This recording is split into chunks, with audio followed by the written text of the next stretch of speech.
2024ல் முக்கியமாக நான் நோட்டீஸ் பண்ண ஒரு விஷயம் amidst my patients, especially fertility treatment வரும்போது, நர்வஸ்னஸ் மற்றும் நரம்பு தளர்ச்சி குழந்தையின்மை இன்ஃபர்டிலிட்டியை கொடுக்கக்கூடியுமா அப்படின்ற ஒரு பாயிண்ட்டை பற்றி தான் இன்றைக்கி நம்ம பேச போகிறோம். அதில் நிறைய பேர் பிளான் பண்ணிக்கிறாங்க, நான் 2024ல் பாப்பா பெற்றுக்கணும்னு நினைக்கிறேன். ஸோ ட்ரை பண்ண ஃபியூ மந்த்ஸ்லேயே அது நடக்கணும்னு ஒரு கம்பல்ஷன். ஸோ இது இந்த ஸ்ட்ரெஸ் அண்ட் நர்வஸ்னஸை நாமளே தான் உருவாக்கிக்கிறோம். So when a particular person nervousness இருக்குது அவங்களுக்குன்னு நாங்கள் எப்படி ஆஸ் அ டாக்டர் கண்டுபிடிக்க முடியும்னு பார்த்தீங்கன்னா, அவங்க ஸ்பீச்சே இன்கொஹரண்ட்டாக இருக்கும். ஒரு டாப்பிக்கில் பேசிகிட்டு இருக்கும்போது இன்னொரு டாப்பிக்கு ஜம்ப் ஆகிட்டே இருப்பாங்க, அல்லது அவங்களுடைய பாடி லாங்குவேஜ் அது ஒரு ஸ்டேபிளாகவே இருக்காது. ஐ கான்டாக்ட்னு சொல்லுவோம், கண்ணோட கண் நோக்கி பேசுறது, that will also be missing. Plus அவங்க பாடி ஃபீச்சர்ஸ் பார்த்திங்கன்னா அவங்களுக்கு தைராய்டு பிரச்சனையோ அல்லது ரத்த சோகையோ ஹைப்பர் டென்ஷனோ அல்லது நீங்கள் சர்க்கரை வியாதி டயபெட்டிஸ் போன்ற ப்ராப்ளம்ஸ் இருக்கலாம். சில பேருக்கு மென்டல் ஹெல்த் இல்னஸ் ரிலேட்டட் ப்ராப்ளம்ஸும் இருக்கலாம், ஹிஸ்டரிக்கல் பிஹேவியர் இருக்கலாம். நம்ம அவங்கள எக்ஸாமின் பண்ணும்போது தைராய்டு மற்றும் எண்டோக்ரைன் டிஸார்டர்ஸையும் நோட் பண்ணுவோம். ஸோ இந்த மாதிரி லைஃப் ஸ்டைல் டிஸார்டர்ஸ் ஏதாவது இருக்கா, அண்ட் கை கால்லாம் நடுங்கிற மாதிரி சில விஷயங்கள் கூட இருக்கலாம். அதையும் ஈஸியாக பேஷண்ட்டு கூட இருக்கிறவங்களும் புரிஞ்சுப்பாங்க. இவங்க இப்போல்லாம் படபடன்னு இருக்காங்க, எங்கேயாவது நடந்தாலே மூச்சு வாங்குது, படபடப்புன்னு சொல்கிறாங்க, ஸ்லீப் சரியாக இல்லை, ரெஸ்ட்லெஸ்ஸாக இருக்காங்க, முக்கியமாக கை கால்லாம் உதறல் எடுக்குதுன்ற மாதிரி சிம்டம்ஸ் சொல்லுவாங்க, சீக்கிரமாக ஃபெட்டிக் ஆகிடுறாங்க, டயர்ட் ஆகிடுறாங்க, ஒரு ஜாப் அவங்களால கம்ப்ளீட்டாக கம்ஃபர்டபுளாக பண்ண முடியல, ஹேர் லாஸ் இருக்குது. ஸோ இது எல்லாத்தையும் போட்டு பார்க்கும்போது we go through an approach எதுவாக இருக்கும்னா, பேசிக் ப்ராப்ளம்ஸ், ரத்த சோகை, சர்க்கரை வியாதி, ஹைப்பர் டென்ஷன், தைராய்டு டிஸார்டர், இதுக்கு எல்லாம் ஹார்மோன் செக் நடக்கும்.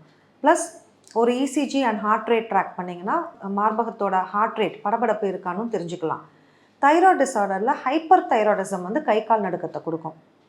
முக்கியமாக நியூட்ரிஷனை பார்ப்போம். நம்ம உடல் பருமன் அளவுக்கு அதிகமாக இருக்கா, இல்லை இன்றைய காலகட்டத்தில் சில பேர் ஜிம்முக்கு போகிறது, ரொம்ப எடையை கம்மியாக வச்சுக்கணும்னு சொல்லி ரொம்ப ஸ்ட்ரிக்ட் உணவு கட்டுப்பாடில் இருந்து வெயிட் லாஸ் ப்ரோக்ராமில் இருக்கிறவங்களும் இருப்பாங்க.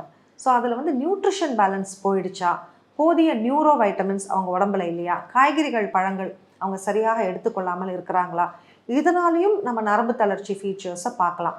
அதே மாதிரி இன்டென்ஸ் ஆக்டிவிட்டி நம்ம பண்ணும்போது மசில் ஃபெட்டிக், அங்கே தசையோட ஒரு தளர்வு கால்சியம் மெக்னீஷியம் போன்ற மினரல்ஸ் இல்லாமல் இருக்கிறதுனாலையும் அவங்களுக்கு மசில் ட்விச்சிங், நரம்பு தளர்ச்சியை உணர்வாங்க. விட்டமின் B12 டெஃபிஷியன்சிலையும் எஸ்பெஷலி வெஜிடேரியன்ஸ்க்கு சில போதிய நியூட்ரிஷன் கிடைக்காது. ஏன்னா சில விட்டமின்ஸ் அண்ட் மினரல்ஸ் நான் வெஜிடேரியன் ஐட்டம்ஸில் இருக்கும்.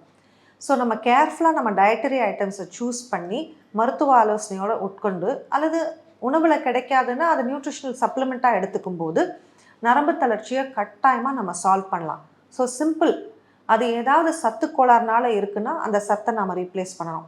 அது ஏதாவது லைஃப் ஸ்டைல் சேஞ்ச்னால வந்ததுன்னா நம்ம அதை கரெக்ட் பண்ணணும். முக்கியமாக life style diseases like diabetes, hyper tension, hyper thyroidism, autoimmune disease மாதிரினா அதை கரெக்ட் பண்ணணும். இது எல்லாமே கரெக்டாக தான் போயிட்டுருக்கு.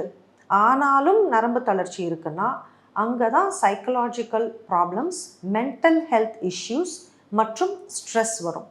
இதுக்கு டாக்டர் கண்டிப்பாக ஜீரோ டவுன் பண்ணணும். அது டிஃப்ரென்ஸாக என்னென்னலாம் டிஃப்ரெண்ட்டாக வருதுன்னு பார்த்துட்டு இதில் நிற்குதுன்னா இமோஷ்னல் கவுன்சிலிங் மற்றும் ஸ்ட்ரெஸ் ரிலேட்டட் தெரப்பீஸ் இன்றைக்கி நிறைய இருக்குது. சில பேருக்கு மியூசிக் ஹீலிங்காக இருக்கும், சில பேருக்கு யோகா ஹீலிங்காக இருக்கும், சில பேருக்கு மருந்து மாத்திரை கொடுக்குற அளவுக்கு போயிடும். இதில் முக்கியமாக கிடைக்க வேண்டியது ஃபேமிலியோட சப்போர்ட். ஏன்னா husband and wife stress out ஆகும்போது, குழந்தை இல்லையேன்னும் போது ஃபேமிலி சப்போர்ட் அத்தியாவசியம். அந்த family support and time and patience நம்ம பொறுமையோடு அணுகும்போது கண்டிப்பாக ஸ்ட்ரெஸ் ரிலேட்டட் இன்ஃபர்டிலிட்டியை குறைக்கலாம். நம்ம ஏன் ஸ்ட்ரெஸ் இன்ஃபர்டிலிட்டி உண்டு பண்ணுதுன்னு பார்த்தீங்கன்னா, உயிரணுக்கள்ன்றது ரொம்ப sensitive, eggs and sperms.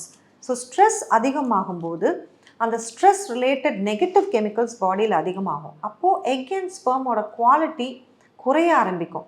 So எவ்வளோ தான் அவங்க மந்த் பை மந்த் டாக்டர்கிட்ட போகிறாங்க, டேப்லெட்ஸ் எடுக்கிறாங்க, இந்தந்த தினங்களில் கரெக்டாக கால்குலேட் பண்ணி உடலுறவு இருந்தாலும் அவங்க தேடி போய்கொண்டு இருக்கிற அந்த குழந்தை கிடைக்காமல் போகும்.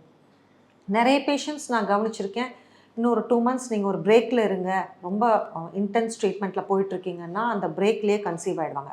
சம்டைம்ஸ் அவங்களுக்கு நம்ம அறிவுரையாக ஒரு 2-3 months கேப் எடுத்துக்கிட்டு நம்ம IUI ட்ரீட்மெண்ட்டோ, லேப்ரோஸ்கோபி ட்ரீட்மெண்ட்டோ, டெஸ்ட் பேபி ட்ரீட்மெண்ட்டோ பிளான் பண்ணலாங்கன்னு சொன்னால் அந்த ஒரு ரிலீஃப், நமக்கு ஏதோ ஒரு ட்ரீட்மெண்ட் பண்ணி டாக்டர் குழந்தை கொடுத்துருவாங்கன்னு அந்த ரிலீஃப்லேயே சில பேருக்கு நாங்கள் கவனிச்சிருக்கோம், அந்த கேப்பில் அவங்க ப்ரெக்னென்ட் ஆகிடுவாங்க.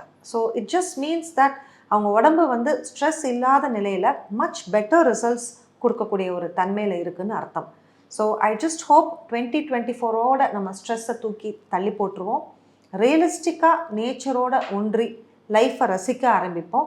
சிலது இப்போ கிடைக்கலன்னா தாமதமாக கிடைக்கும், அது எப்பயுமே கிடைக்காம போகுன்ற ஒரு மன பலவீனத்துக்கு நாம் இதாகாமல் மனதை திடப்படுத்தி கொண்டு கண்டிப்பாக நரம்பு தளர்ச்சி இந்த மாதிரி ஒரு சில ப்ராப்ளம்ஸ் வந்து யங் ஏஜில் ஃபேஸ் பண்ணும்போது ரொம்ப கஷ்டமாக இருக்குது. So let us get a stronger heart, face our problems, overcome our challenges, and as doctors we are so happy to help you in the journey of infertility. But ஸ்ட்ரெஸ்ன்றதை வந்து டாக்டர்னால் குணப்படுத்த முடியாது, வழிகாட்டியாக தான் இருக்க முடியும். கண்டிப்பாக we will hold hands with your family support. May stress free 2025 await us.